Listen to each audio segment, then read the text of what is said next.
महज 16 साल की उम्र में पाकिस्तान इंतजार करना था। 1992 और 1996 वर्ल्ड कप में निराशा के बाद 1999 वर्ल्ड कप में बहुत ही मजबूत इंडियन टीम इंग्लैंड में दोबारा वर्ल्ड कप अपने नाम करने उतरी। सौरव गांगुली, राहुल द्रविड़ और सचिन तेंदुलकर अपने प्राइम फॉर्म में थे। लेकिन इस टूर्नामेंट के बीच सचिन की जिंदगी में कुछ ऐसा हुआ जो किसी भी इंसान को अंदर तक तोड़ के रख दे। उनके पिता अब इस दुनिया में नहीं रहे। इसके बाद मेरी जिंदगी में जो भी होने वाला था उसका हिस्सा मेरे पिता कभी नहीं होने वाले थे और इस बात की मुझे बहुत तकलीफ हो रही थी।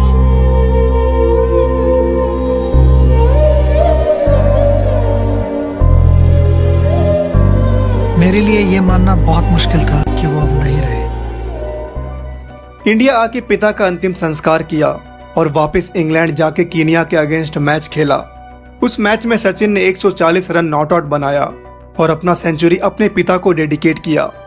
वो पिता की ही बातें थीं जो सचिन के दिमाग में बार बार चल रही थी। ऐसे मौके पे वापस जाके मैच खेलना कोई आम इंसान नहीं कर सकता। इसके लिए एक बड़ा जिगरा चाहिए होता है। किसी को यूं ही लोग भगवान का दर्जा नहीं देते। सचिन के पिता ने उनसे कहा था, इस गेम ने तुम्हें बहुत कुछ दिया है तो इस गेम की हमेशा इज्जत करना। लेकिन एक बहुत ही कुरेफाती और बदमाश लड़का जिसे टेनिस खेलने का शौक था, वो कैसे क्रिकेट और वर्ल्ड कप के सपने तक पहुंचा, तो थोड़ा पीछे चलते हैं।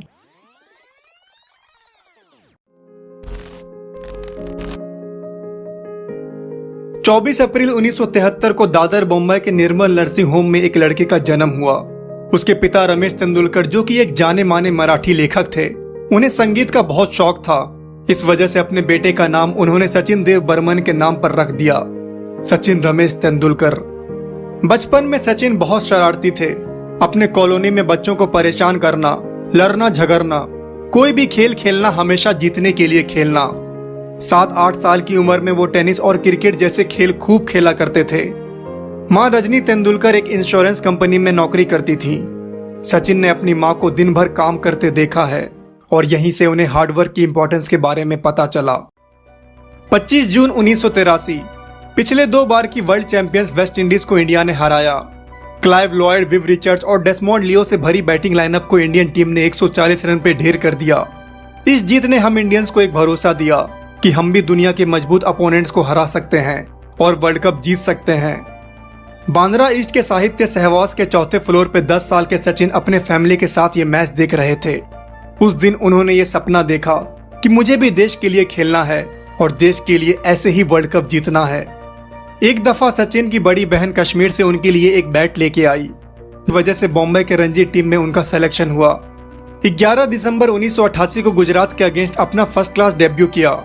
डेब्यू पे ही उन्होंने नाबाद 100 रन बनाए। टीम के कैप्टन दिलीप वेंगसरकर ने देखा कि 15 साल का नौजवान इंडिया के best fast bowler Kapil Dev को कितने आसानी से खेल रहा है।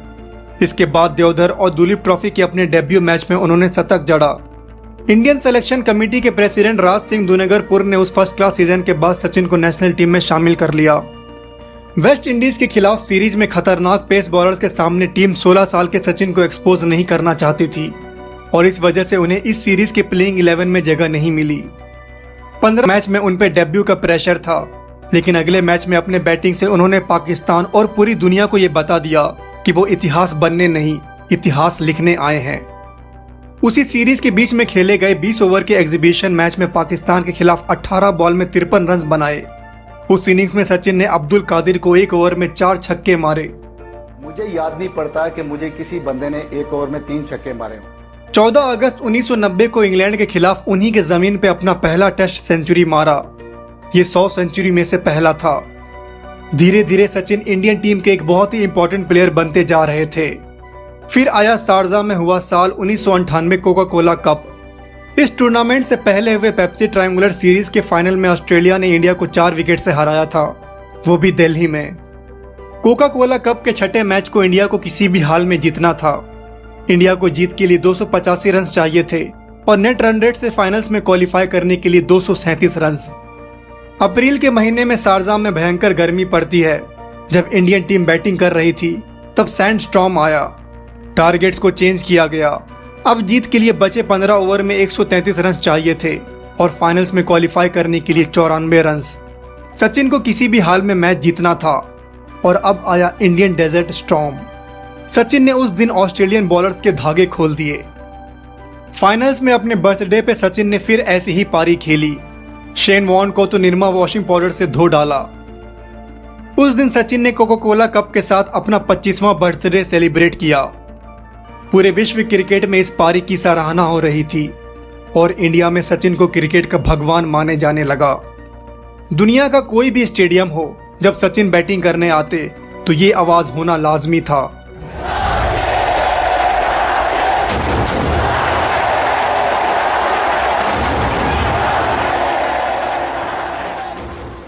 इतनी कम उम्र में इतना नाम और शोहरत किसी को भी भटका सकता था, लेकिन पिता की दी हुई सीख, It is a process, it's a journey where the path won't be easy. Sometimes when you're trying to do certain things, there might be obstacles. Don't give up, don't find shortcuts. I think it is important to follow the right path always. And in tough times, tough men last. ने सचिन को जमीन पे ही रहकर चलना सिखाया। 23 मई 1999 पिता के अंतिम संस्कार से आने के बाद वो वापस से ग्राउंड पे थे। कीनिया के खिलाफ उस मैच में सचिन ने 138 के स्ट्राइक रेट से 140 रन नॉट आउट बनाया। और शुरू के 2 मैच हारने से टीम का मोराल डाउन था और उस साल के वर्ल्ड कप में भी इंडियन टीम को हार का सामना करना पड़ा। फिर आया 2003 वर्ल्ड कप, सचिन के करियर का चौथा वर्ल्ड कप। पिछले साल इंग्लैंड में हुए नेटवेस्ट सीरीज में जीत के बाद इंडियन टीम को भरोसा था इस साल तो वर्ल्ड कप वो लेके ही जाएंगे। ऑस्ट्रेलिया के खिलाफ फाइनल्स में टॉस जीतने के बाद कैप्टन सौरव गांगुली ने बैटिंग करने का फैसला किया। पिच बॉलिंग के लिए नहीं थी। ऑस्ट्रेलियन टीम के कप्तान रिकी पॉन्टिंग ने टॉस के वक्त कहा, टॉस जीतने पे हम बैटिंग ही करते। ऑस्ट्रेलिया ने पहले बैटिंग करते हुए 360 रन का विशाल लक्ष्य दिया। वर्ल्ड कप फाइनल और स्कोर बोर्ड पे इतने बड़े टारगेट के प्रेशर में इंडियन टीम 234 रन पे ढेर हो गई।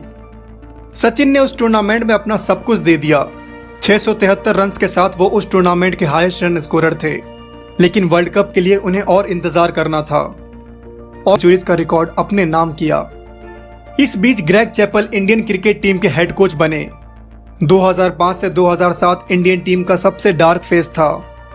इसी बीच 2007 वर्ल्ड कप आया, जिसमें चैपल ने सचिन से नीचे बैटिंग करने को कहा, लेकिन सचिन ने कहा मैं ऊपर बैटिंग करूंगा। बांग्लादेश के खिलाफ सचिन ने सेकंड डाउन बैटिंग किया और 7 रन, 5वां वर्ल्ड कप, और अब उनके लिए उम्मीद के सारे किरण मिट गई थी। उन्होंने रिटायरमेंट लेने का सोच लिया। बड़े भाई अजीत और विव रिचर्ड्स ने सचिन को संभाला। इसके बाद शुरू होता है इंडियन क्रिकेट का बेस्ट फेज। वो कहते हैं ना, जो मुश्किलों को झेल गया वही सफलता का स्वाद चखता है। इंडियन टीम और सचिन ने कमबैक किया। 2008 से 2011 तक सचिन ने बहुत सारे रिकॉर्ड्स बनाए, जिसमें साउथ अफ्रीका के खिलाफ 200 रन नॉट आउट शामिल था। 2011 वर्ल्ड कप, वो भी इंडिया में। इंडिया के लिए इससे अच्छा मौका नहीं होता। टीम का माहौल बहुत अच्छा था। गैरी कर्स्टन जैसे कोच और महेंद्र सिंह धोनी जैसे कप्तान, जिन्होंने 2007 में इंडिया को T20 वर्ल्ड कप जिताया था। सच ये उनका आखिरी वर्ल्ड कप होने वाला है। जीतने के लिए इंडिया को टीम एफर्ट की जरूरत थी और टूर्नामेंट के हर मैच में कोई न कोई प्लेयर एक मैच विनर बन के उभरा। इस टूर्नामेंट में भी सचिन ने अपना सब कुछ झोंक दिया। 482 रन के साथ वो इंडिया की तरफ से हाईएस्ट रन स्कोरर थे। फाइनल्स में इंडिया को जीत के लिए 275 रन चाहिए थे। पूरा स्टेडियम शून्य था। उस वक्त किसी को यह एहसास तक नहीं हुआ कि ये सचिन का लास्ट वर्ल्ड कप अपीयरेंस है। मैच इंडिया ने जीता और आखिरकार उस दिन सचिन का दूसरा सपना पूरा हुआ, देश के लिए वर्ल्ड कप जीतने का सपना। 16 मार्च 2012 को अपना 100वां शतक मारा। The most important person in my life, and I've missed him a lot. My father, Sachin, that will reverberate in my ears till I stop breathing.